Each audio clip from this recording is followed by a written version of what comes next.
Assalamualaikum warahmatullahi wabarakatuh. Ketemu lagi dengan saya Romi Syahril di jurnalistik televisi. Kali ini saya akan mengangkat tentang tema proses komunikasi, di mana dimulai dari ada komunikator di situ, terus ada isi pernyataan, ada komunikan, di situ juga ada medianya, di situ juga ada efek, dampak atau side effect ya.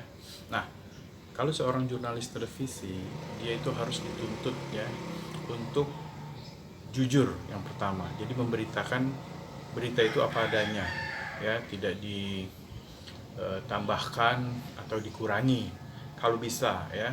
Karena apa? Karena itu untuk kepentingan publik ya. Jadi publik harus tahu. Jangan sampai idealis seorang jurnalis ya kalah dengan kepentingan pemilik media. Tapi kan yang saat ini yang terjadi, kita lihat terkadang ya idealis seorang jurnalis itu kalah dengan kebijakan redaksi, bahkan kalah dengan kebijakan kepemilikan si pemilik media. Tapi kita tidak membahas itu ya. Kita sekarang membahas tentang dampak ya dari proses komunikasi itu yang memiliki dampak yang luar biasa adalah hasil dari liputan tersebut. Nah, dampak itu ada 3 ya. Jadi kalau Anda menanyakan suatu peristiwa, katakanlah itu maupun tematik maupun non tematik, nah itu kan dilihat dari berbagai aspek ya, dari sudut pandang. Berita itu mendalam ya, dari berbagai sisi Anda memberitakan itu, biar itu bisa tersampaikan. Ya kan, fungsi media sendiri kan kita tahu ya, yang pertama itu informasi, pendidikan, hiburan, dan kontrol sosial. Nah, di dampak ini ada 3 ya. Ketika Anda menyiarkan, mempublikasikan hasil liputan Anda, nah ini kan pemirsa yang nonton itu berbagai macam memiliki karakter. Nah, dampaknya di sini ada 3. Yang pertama dampak kognitif. Apa itu dampak kognitif? Yang pertama adalah dampak secara intelektual ya, jadi dia memiliki ilmu pengetahuan yang baru dengan informasi yang Anda berikan sebagai jurnalis televisi. Itu yang pertama.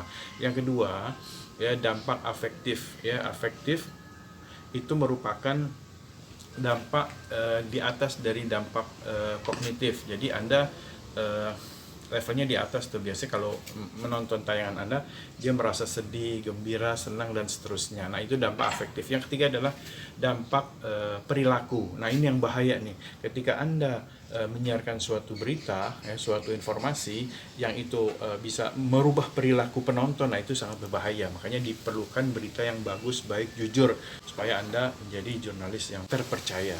Oke, jadilah jurnalis yang terpercaya ya, jujur, dan bisa dipertanggungjawabkan beritanya dengan dampak yang tadi 3 ya, dampak kognitif, afektif, dan perilaku ya. Karena di tangan Anda lah ya kredibilitas pemberitaan itu bisa membuat seseorang itu baik, bisa membuat seseorang itu tidak baik, bahkan bisa membuat seseorang itu benci atau cinta ya. Nah, makanya jadilah